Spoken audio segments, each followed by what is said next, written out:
Welcome to Put Simply, the podcast that puts what's happening in the world simply without compromising on the details.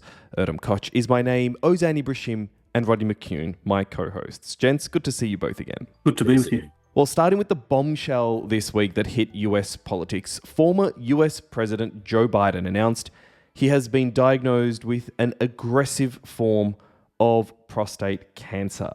Let us take this opportunity here on Put Simply to wish Joe Biden, Dr. Jill Biden, his wife and the entire family all the very best throughout this recovery period, and we obviously hope that everything goes well. Sentiments that have been shared across the political aisle as well, from current President Donald Trump to former presidents in Barack Obama, Republicans and Democrats alike aligning in the view that their best wishes are with the former president and his wife, except, of course, that did not last very long.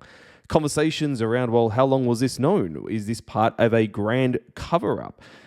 Timing, of course, with an important book that was released just today, looking at what is alleging to be a cover-up of Biden's mental state and the fact that from Obama to other deep state institutions in the Democratic Party knowing about this and covering it up, which is, of course, has been sort of the theme, I guess, over the last 18 to 24 months, particularly with him pulling out of the race. But let's start, Rodney, with, is there a chance here that President Biden knew about this cancer diagnosis? Is there a chance that there is a grand sort of, not follow-up, what am I asking here? A chance of this grand cover-up that existed in the White House under the Biden administration? Or is this all just coincidental when it comes to timing? What's your views? I mean, look, anything's possible. It always is, within reason. But I mean, did he not have some publicly accepted cancer treatment in 2023 or 2022? So I don't know. I think people are so desperate to jump on these things. It's also, as I understand it, though, obviously with no formal medical training, this is treatable. I mean, notwithstanding his age and everything else. So I'm far less excited by the he's hidden it all bandwagon that everyone's desperate to climb on board, and it feels like some sort of you can never trust the Democrats stuff. I mean, the reason he had to step down as president wasn't because of some issue around his physical health. It was an issue around his mental capacity following a debate where there was very transparent evidence of his shortcomings. I mean, there's a broader question in what level of disclosure should a candidate or a sitting leader make in terms of their own health circumstances, and is it only if it affects their ability to discharge their functions when he's not currently elected to any position, or is it in terms of their ability to see out a term in advance of seeking election? And perhaps that's the circumstance where you'd accept some, or you'd anticipate some requirement for disclosure.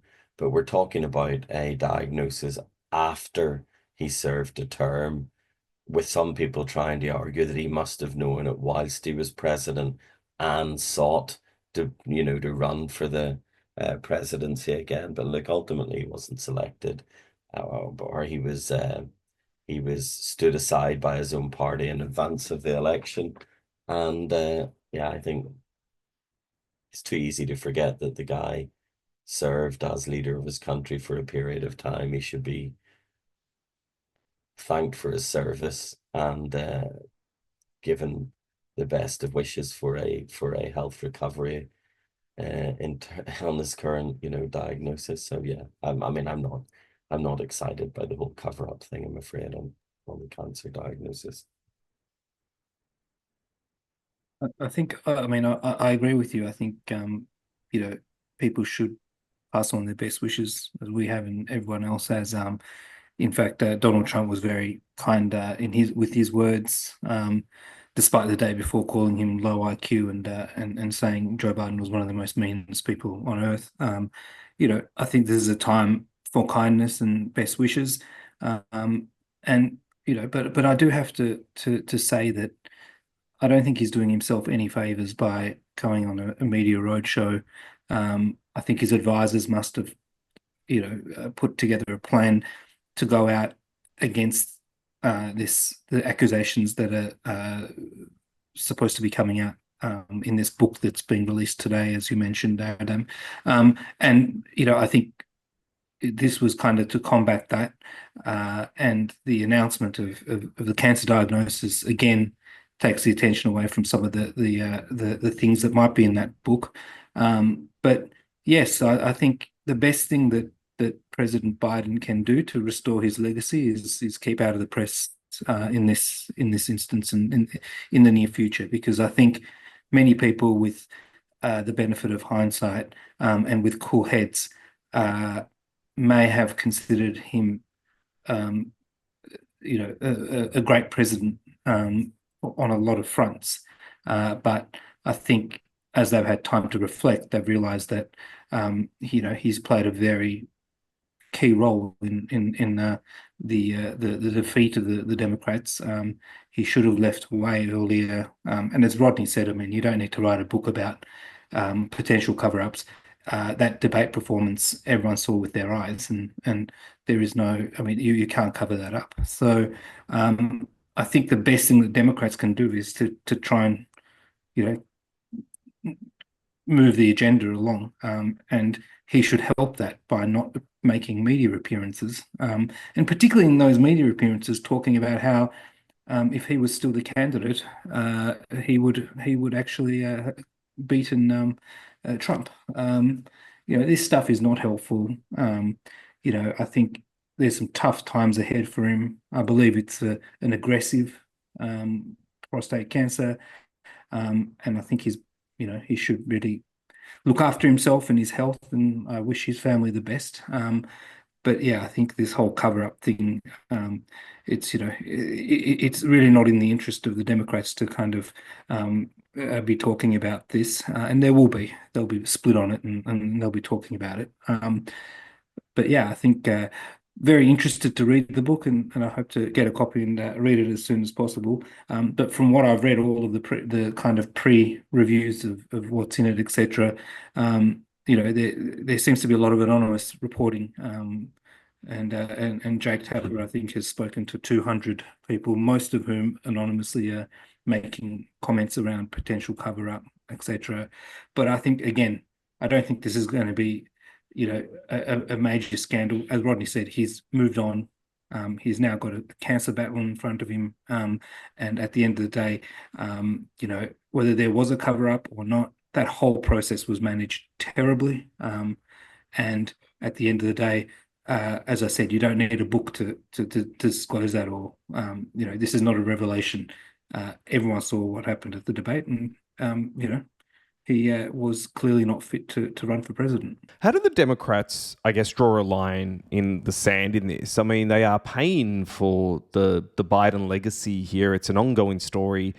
To your point, he's come out in the press and Jill Biden's come out and said, well, the people that have spoken on the record in this book, although anonymously have agreed to be quoted, weren't in the White House with us, and they don't know how hard Joe Biden worked every single day for the... I mean, it just feels like they're having different conversations here. No one is accusing Joe Biden of not having worked for the US government at the highest possible level. No one is accusing him of I guess, not having fulfilled necessarily his duties as president, although there would naturally be disagreements around the politics of it. But how do the Democrats come out and just be like, we are done, this is over, line in the sand, we move on, fresh leadership, we look forward to 2028 and beyond? What is needed to sort of, I guess, get over this? Or is it one of those things where they just have to let this whole thing play out potentially for the next 2-3 years? Well, the easiest way to cut a line under it is to have the successor campaign team and candidate and so on, not from the previous administration. So they can't be accused of having been in on the deception, because that's really what the political line of attack is against the Democrats and whoever they might select as a presidential candidate going forward, the likes of Pete Buttigieg, who was transport secretary, or whoever else may have served in the administration, what Republicans are gearing up for, they must have known about his decline. They must have been a participant in the cover-up, and therefore they must have been willing and a participant in a huge deception on the American people. How can they be fit to hold the presidency? That's basically what the attack line is. So the easiest solution, of course, is to have a clean break from that. But if they find themselves with a candidate or a leadership team that does have people, from the previous administration, which wouldn't be unusual, well, then I think Buttigieg's line so far has been something along every time they engage with the White House, transport department got what they needed, or whatever it happened to be. So they, he's made it clear he dealt with the White House. When he dealt with the White House, he got a response, and therefore it's not the case that he was sitting for half an hour with the president every day and must have noticed his forgetfulness or something like that. It was a very different type of secretary or minister administrating a particular area of government, and their relationship with the broader White House rather than the president is how it's being characterized, to avoid that type of being drawn into dealing with whatever. I mean, the other option, of course, is to say there was no conspiracy to mislead the public, and the best evidence of that is that they let him participate in the debate. And had there been an effort to cover up his decline, he wouldn't have participated in debates during the election, and they would have run a very different election. And the decline that did happened very rapidly, and then became very apparent on it happening rapidly, and therefore it didn't bleed into the previous years of his presidency, just as something which manifested itself towards the end. That's also an option, of course. Ozan, what do you think? What would you do if you were advising? I would be clean break as the easiest, but I accept that might not be where the political ambition sits. Look, I think anyone sensible would have to say, look, we think that President Biden did some great stuff. He made a mistake. He shouldn't have run. What is also showing is he should have been out there more selling his achievements, etc., during his term, before the debate, and at other times, etc. So I think, if I was advising them, it would be very much to say, okay, you've got effectively 2 years before there is a presidential election, and a campaign that starts to kind of ramp up and take form. So by that point, this issue is going. I mean, for sure, 100%, this issue will not be an issue, particularly with the way that the Trump administration is going. So as Democrats, you have one of two choices. You can move on and start, or continue in some Democrats' cases, focusing on the real issues that matter to the American people, the economy, jobs, how the government's been run, all of these sorts of things that are consistently coming up as top issues that people care about, and are issues that people are marking Donald Trump down on. So, you need to continue dealing in those issues and try to hose down, any of the kind of infighting that might come out of this. But look, a lot of that also has to do with President Biden himself. I mean, he needs to retreat, and he needs to allow time to go past so that people can remember his legacy as a good one. But what he's incapable of doing is letting go, and he's coming out himself and trying to effectively prove to everyone that he was a great president and that he should have a great legacy. The problem is that people aren't there. People are not receptive to that message. It's too soon. It's too fresh in people's minds that he really screwed up. So I think he needs to get out of the the limelight. He needs to get off the stage, and Democrats need to continue focus, as I said, continue in some instances, and start in some other Democrats' instances, to just focus on issues that matter. And look, the Democrats are about as unpopular as they've ever been, certainly in modern history.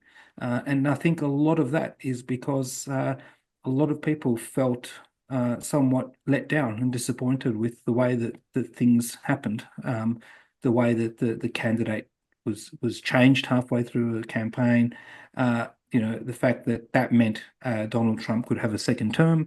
So there's a lot of disappointment in the party, and I think that the leadership of the party, which currently doesn't exist as there is no real standout presidential candidate, but those who are prominent people within the party need to focus on holding Donald Trump, the President Trump, to account on all of those issues that matter to American people.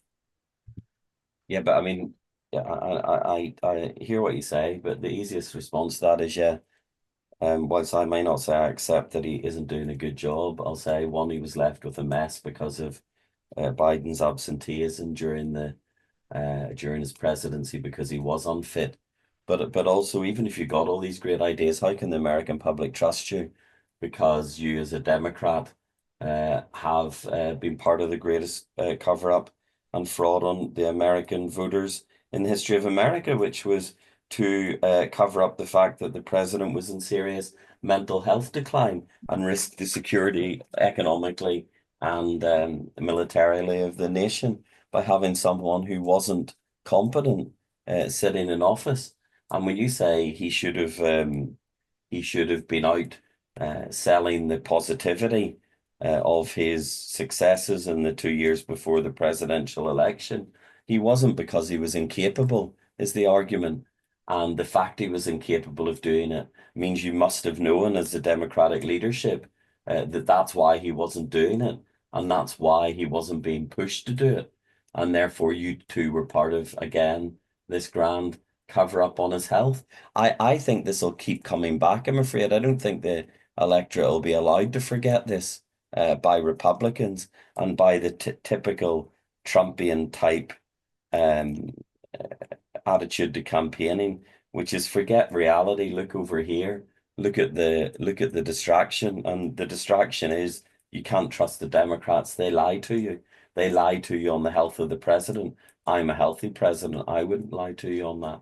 And that just we just keep going round on the same circle until someone deals with the fact that there clearly was some form of management of his decline. And the best way of dealing with it is to narrow the time window when you say there was decline, but not such that it would have rendered him incapable of being president. But then, but I think if you supported him as a candidate going forward, then you're acknowledging decline that you knew would continue into the next term. Yeah, but anybody who comes out as a potential leadership contender is obviously not going to have much links to Biden. I mean, I mean, they could actively go out and do that and proactively distance themselves from President Biden. But my point is, President Biden himself needs to get out of the limelight, because once he isn't out of the limelight, whoever is coming up in the next year or two is obviously has no reason. Now, Kamala Harris couldn't do it because she was a part of the administration, but naturally they will have to distance it and say, look, President Biden was a good president when it came to certain things, but he should have left earlier, and that that I didn't agree with that, and what have you. These are things that I expect any of them to logically do. I don't think the impact of this is going to be all that great in 2 years' time, considering most of the people who care about this stuff are also likely to be facing some much deeper issues when it comes to their lives around some of the economic hardship they're about to be hit with over the next 12 to 18 months. So I think this is, I'm not saying it's not going to be an issue. I just don't think that there's anything, what's done is done. If there was a cover up, then that is really stupid. But I don't think that they're going to pay electorally the price for it in 2 or 3 years' time, considering what's happening with the economy, considering what's happening with everything else. If you had a clean break, which I don't think is all that possible, to be honest with you. I mean, whoever comes up is going to get criticized for being a Democrat. But that's why the Democrats have a very, very tough task ahead of them over the next 2 or 3 years to rebrand themselves as a party that stands up for working people, the people, the issues that people care about, all of this sort of stuff. And at the end of the day, when you're up against a Republican Party who supports somebody who covers up effectively everything, it's kind of. Yeah, I just don't. If we were talking about this 10 years ago, I would have agreed with you that I think it would have had a massive impact. But I think people have short-term memories, and if the Democratic Party does the right thing and plays this right, they will be able to overcome this. This is not an election-losing issue certainly not in 2028. But There's I don't actually think it's a going to joke have in a there huge. somewhere about you saying the electorate have short-term memories when we talk about the mental decline of our president and this, but it's not what I'm prepared to make. So No, I I wouldn't. think maybe But, we'll draw a line under it, yeah. rather than me be So tempted to go any further on that one. So no, look, I think I think it the Democrats have this issue, but many other issues to rehabilitate themselves on is effectively what I'm trying to get at. This is one of many issues that they need to win the trust of the American people on.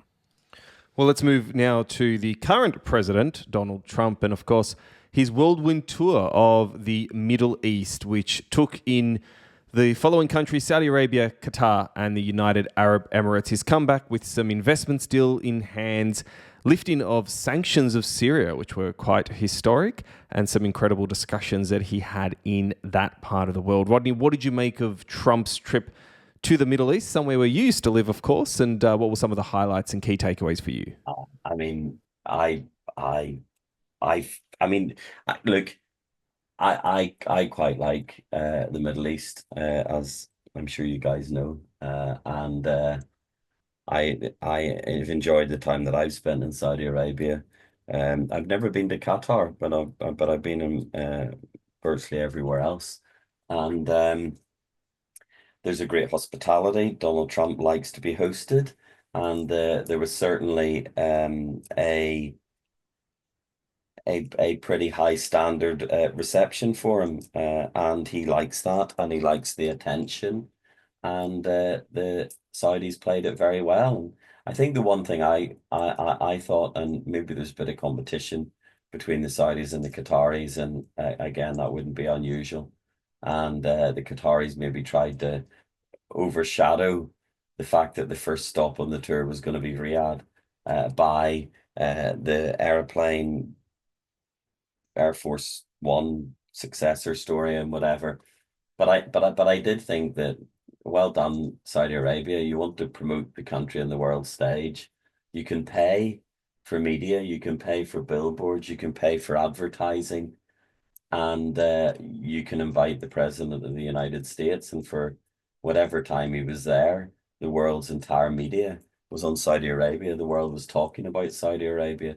They were talking about in the commentary around certain parts of the visit, the change in the economy in Saudi Arabia, the young population, the reforms that the Crown Prince had made. And from a Saudi perspective, all this stuff's really positive.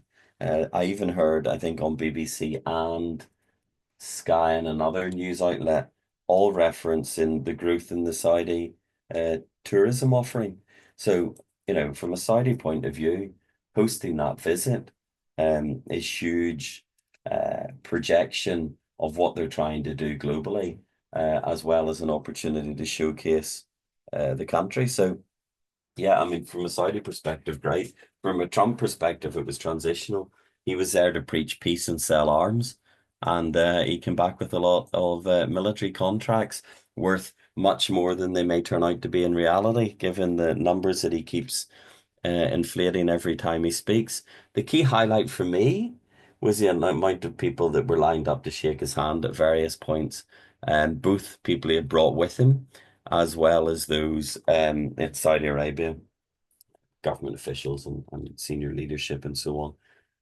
And some of that went on for a long time. Plus his desire to, at one of the news conferences, take everyone through in as much detail as he could with his own lens, all the electoral results in the US election, going state by state and discussing the swings in various states and so on. And that was received with some surprise to the broader audience that he took this opportunity on this platform to decide to get through what was an election that took place last year that of course he won, but possibly not in the grand style that he decided he wanted to talk about it. I mean, I don't know what his people tell him he should talk about before he goes out with a microphone in front of him. But I mean, what he does talk about cannot be what they're advising him to go and talk about. And I think maybe they're just at the point where they say, well, he's going to say what he's going to say, and we're going to pick up the pieces afterwards. Obviously, the snub to Israel was significant as well. And we'll see whether that brings any influence to bear on what Israel does or doesn't do in the coming days and weeks. I mean, I think I've got to say it was an incredible success for Trump the last week. And I say that because I think he's the only leader in the world who could get Mohammed bin Salman to dance to the Village People. I think on that he gets 10 out of 10. Look, I think there's no doubt that it was a trip that was for the to kind of take the attention away from some of the domestic issues, to make him look like the man about town when it comes to the Middle East. I don't think the optics are really that bad. I think, as far as a strategic trip, it wasn't a bad strategic trip. In fact, with the exception of the kind of the Qatari plane jetliner kind of gift issue, the rest of it I think was pretty well managed and probably looked like, for the domestic audience, a very successful trip. And certainly if you have a look at the social media response, it looks like that. But again, with everything Trump, the devil's in the detail. I mean, he's talking about $1.2 trillion worth of deals. In fact, the figure went up to 2 billion over the week. Sorry, 2 trillion over the weekend. Just to put that into context, Qatar's annual GDP is 230 billion or something around that number. So effectively, when you're talking about 6 times Qatar's annual GDP, this is the value of the deals. And many economists are talking about how a lot of the numbers, very similar kind of accounting and calculations that he did when it came to Dodge and Elon Musk's efforts to save trillions from the budget, and to cut trillions from the budget. Apologies. It's a lot of those numbers don't look all that real. Some economists and experts are talking about the fact that, well, it's not just Trump. I mean, many of these sorts of deals were done under previous presidents. Obama, Biden, Trump in the first term. So these are not unusual type of deals that are made. And most importantly, I think the thing that you've got to underline is that a large number of these were not contracts that were signed. They were memorandums of understanding or agreement, which obviously don't hold the same legal weight as a contract, and often mean they don't have the same value as you might announce. They don't end up there's no real obligation on one party to spend the value that was announced in a press release, for example. So I think, again, if you look at the details, they're all padded up. They look good. They look great for the media. And, at the end of the day, the Qatar plane gift thing was a bit of a problem for him, and I think will continue to be a fair bit of a problem for him. You've got people like Lorma. I think she's talking about how this will be a stain on his presidency. She's a very powerful influencer and quite a right-wing kind of figure in the United States, but seems to be very influential, particularly in the right-wing media ecosystem. So, she's talking about what a terrible thing this is, etc. So I think that's a problem politically. But the rest of it, from a political point of view, I think, it was pretty good. You had the usual ramblings of him calling Saudi Arabia hot, and then talking about how calling himself hot, but then he's saying, well, Saudi Arabia is actually really hot, and some very confusing things in his speech about Saudi Arabia, whether it's hot from a kind of physical appearance point of view, and he was referring to Mohammed bin Salman. I'm not sure. Certainly didn't come across as he was talking about the temperature. But yeah, some very odd things that you wouldn't expect the president to kind of say in that environment. But hey, look, it finished with a big embrace of Mohammed bin Salman with the village people playing in the background. I mean, as far as TV goes, mate, you can't ask for any more than that. So what about China, Ozan? If you're sitting in China, do you think this has drawn the Middle East closer to the US? Or do you think it's pure theater and that Saudi, Qatar, the rest of the Gulf Corporation Council who had the meeting that Trump attended, they're just playing the US, and they'll play both sides of or they'll pivot to the East when they need to. What's your view on that? Look, I think there's nothing new in any of this. I mean, presidents going back 20, 30 years have always had very warm relationships with the Gulf countries. So I think I would be surprised if China expected anything different. I think, I don't think that now, of course, the theatre of all of this and the roadshow and the bells and whistles of all of this was much more kind of in your face and out there, and was much more apparent. But I don't think the Qataris and the Saudis and the Gulf generally love the fact that there is a transactional president in the White House. But when you had a different president, it's not like these sorts of deals didn't happen, and these sorts of events or these sorts of kind of meetings didn't happen. In fact, if you remember, Donald Trump's first foreign visit in his first term was to Saudi Arabia. So he has deep business relationships there. Well, his family does, and I think he probably does as well. And it is exactly the right place to go when you want to make deals and when you want to make transactional kind of announcements like this. And it strengthens his political standing. It strengthens the image that he's trying to portray to the domestic electorate. So I would be very surprised if China was surprised by this or shocked by it or was worried about it, because I suspect, if President Xi Jinping went over to on a Middle East trip as widely publicized as this, I'm sure he's probably going to get as warm welcome as Donald Trump, and I'm not sure he could convince Mohammed bin Salman to dance to the village people, though. That's one thing I don't think he can probably do. So. Now, that would be an interesting sight for sure. You never say never in politics. Ozan, you should have learnt that in your many years following and actively working in this space.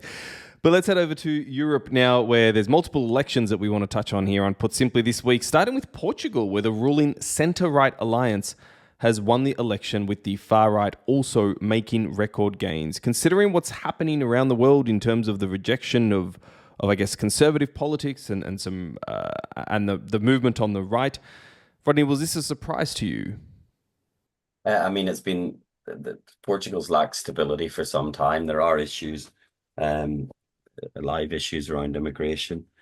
There is obviously this Ventura and the populist grouping. I think this has been a push for a few years now, so it's not something that suddenly just emerged. And although they made progress, um, they didn't make the same progress as populist parties have made elsewhere. And obviously, the Prime Minister is likely to form the next government. I mean, the government came down with a vote of no confidence because of some allegations around a conflict of interest, I think, with a family law firm.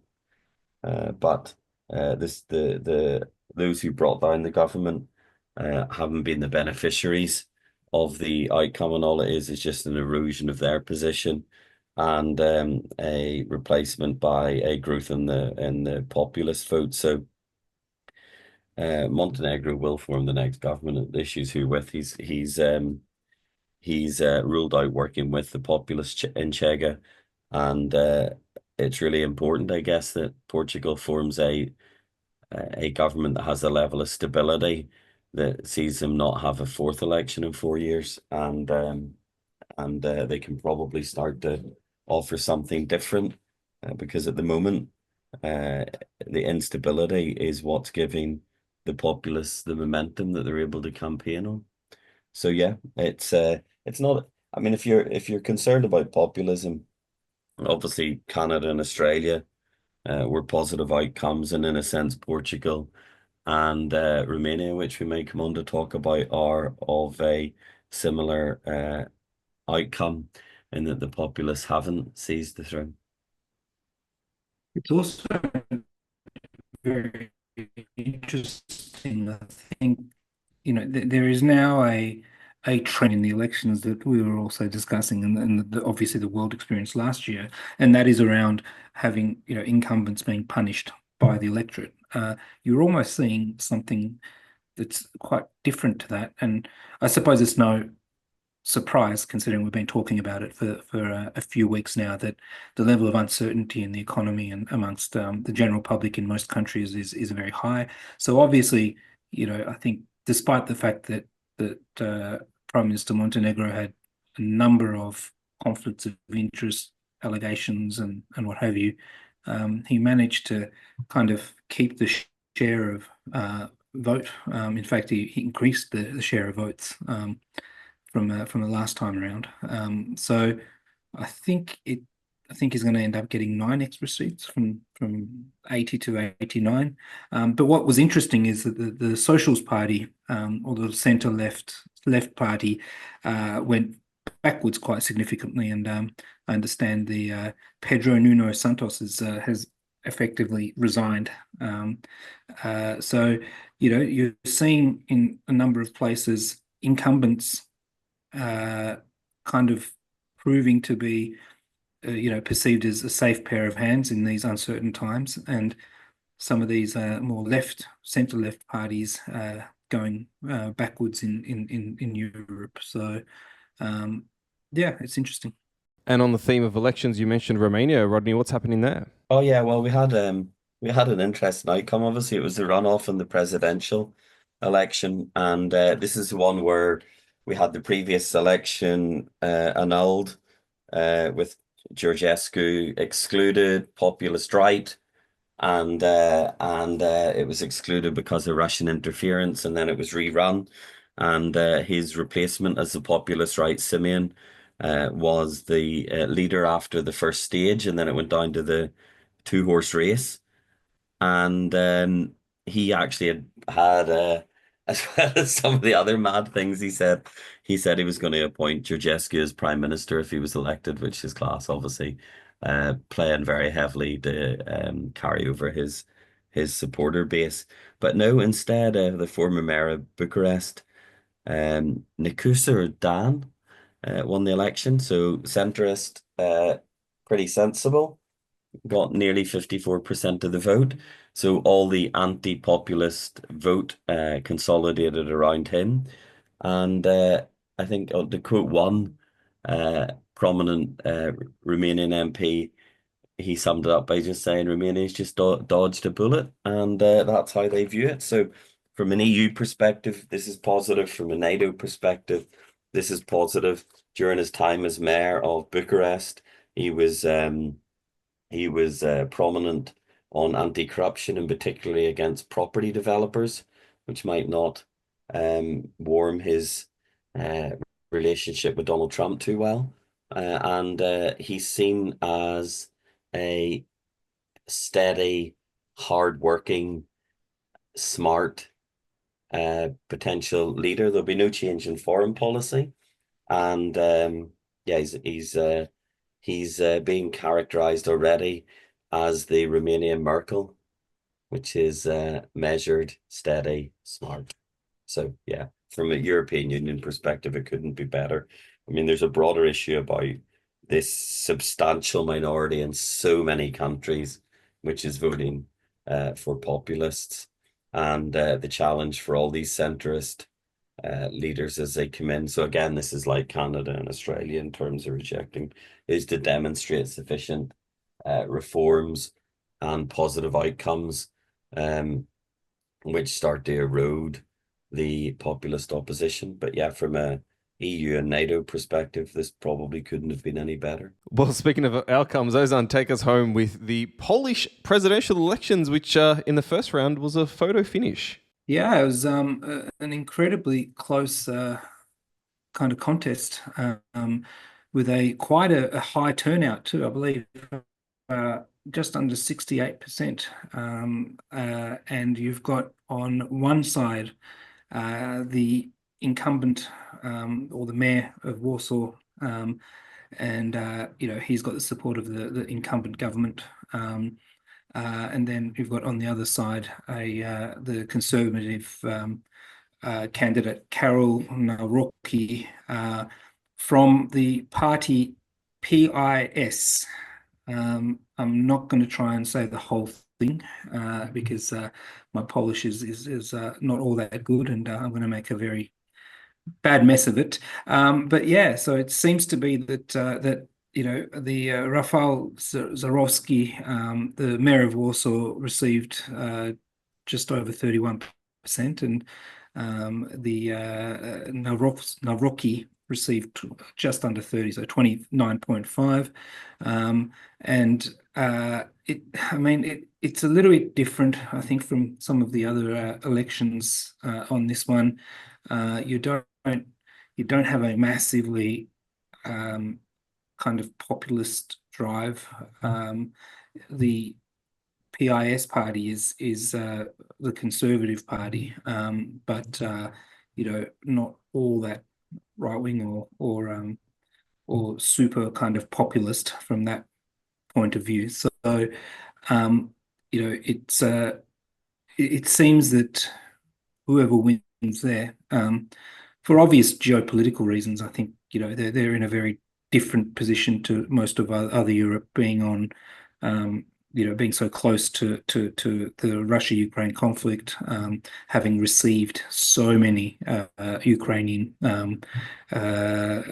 migrants, refugees. They're in a different, I think, place politically. But it seems that the mayor of Warsaw, who's leading, also is quite pro-Western, pro-NATO. And as I mentioned, it doesn't seem like the opposition is all that different in a lot of those views. But of course, they are more conservative, more right-wing on many other things. But let's see. June 1, I think, is the runoff. Yeah, I mean, there'll be optimism that this will fall the pro-EU, pro-NATO, anti-Russia, anti-populist way as well. But yeah, remains to be seen.